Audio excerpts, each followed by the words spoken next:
Okay. Now we talked about a lot of this has got to be imagination, but the whole concept behind occlusion is we have tusk tips following through processing grooves, right? When the mandible moves. We talk about ridge groove direction, all that. You need to understand the static occlusion as well as the dynamic occlusion that's going on in the teeth. You need to understand where the tusk fit, and then when it goes through a movement, what direction it's going through, what the term is for that movement, and also you have to realize that on the opposite side, you're going through an equal and opposite movement.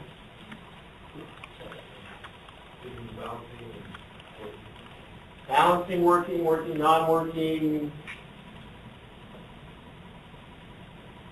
The other thing is, what causes these movements to occur? Muscles. So you got to understand when you're going through that mandibular movement, what muscles are being activated to make each part of the movement, and what limits each phase of that diagram. Okay? So originally we started out as just what point is this, what point is this, what point is this.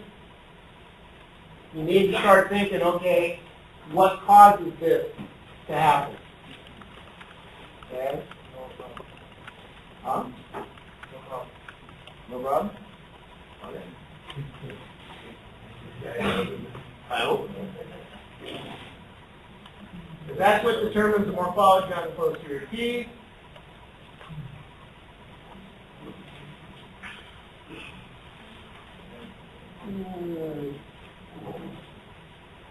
So you got to understand side shift. This is the progressive side shift to the Bennett shift.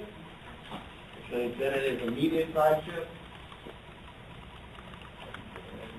The amount of progressive and immediate side shift affects how much initial lateral movement occurs in the mandible,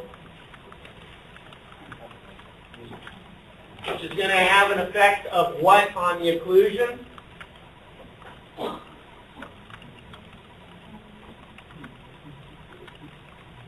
The mandible's not just going straight up and down and moving in a very robotic right to left movement.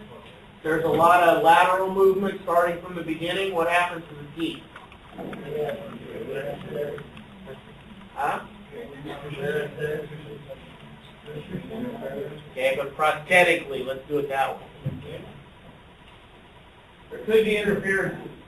If you're trying to decide how tall the cusps can be and what the angles can be, are they going to be really steep cusps that are tall? No, they're going to be flatter, and the fosses are going to be wider. Now also, the anterior teeth are going to be affected by this. Okay?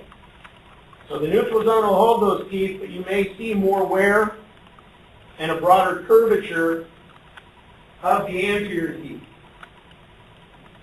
So the Bennett side shift has an effect on the posterior teeth and the anterior teeth. Okay, that's something we hadn't talked about, but it's pretty important. We've talked about it, just not as specifically as this. So if you got a lot of what we call fishtailing in the back of the mandible, you have to have flatter, more open occlusal form and a broader curvature in the anterior.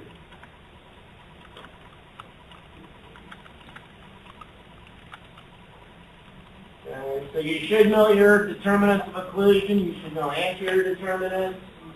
So that means overjet and overlap. You should also know the posterior determinants, the condyle, the embonacea, the musculature, the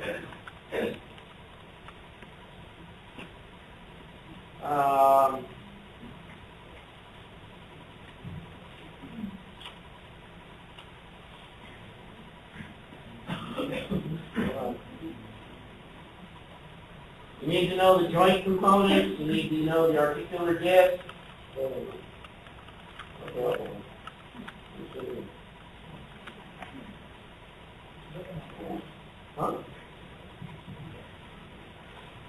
contacting my food.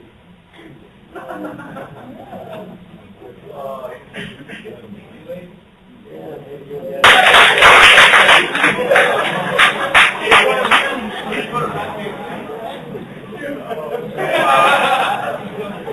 Okay, so we've got translation, we've got rotation, right? We've got anterior guidance. When we go into the working side, which is the side where you have very little movement, that's where you do most of your chewing, we have rotation around a horizontal axis. But as the non-working side or the balancing side rotates, we also have rotation around a vertical axis in the condyle. Okay, you need to remember that. It's not strictly limited to what we're seeing on these slides. You should remember that if you have a steep anterior guidance, it will overcome any guidance in the posterior.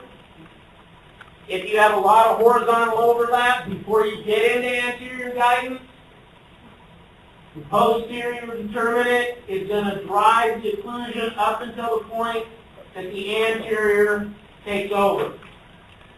What's that concept called? Anterior guidance. Anterior guidance. If we have a steep anterior guidance, if our anterior teeth are almost touching, and we make any movement, forward, right, or left,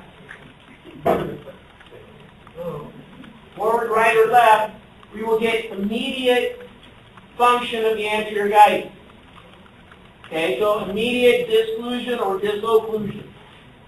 We will ride down the linguals of the maxillary teeth, separating the posterior teeth.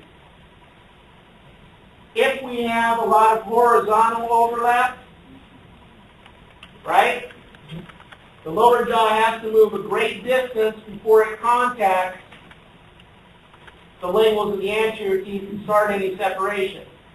So in that distance, until you get contact, either anterior, posterior, or right, left, what determinant is it function? Right. If you have that movement, the posterior determinant or the eminence angle is going to be what determines what can happen up to that point, and then beyond that point, the anterior guidance takes over. Yes.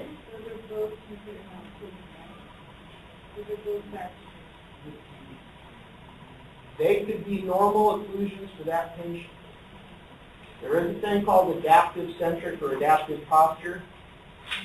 As long as they're not wearing out their teeth or doing anything pathologic, it could be a physiologic occlusion. Okay? In a situation like this where you have a lot of horizontal overlap, usually that's an anatomic consideration where you've got an underdeveloped mandible and a normal or overdeveloped maxilla. So there's not a size appropriate situation. It's called a class 2 skeletal relationship. Sometimes you'll get the other situation, which is a class 3 or prognathous. Okay? So we have class 1, class 2, and class 3 relationships skeletally, molar relationships, and canine relationships. But we'll talk about those after the exam. Okay, this is a situation where we have immediate anterior guidance. Notice the teeth are in contact. We move slightly.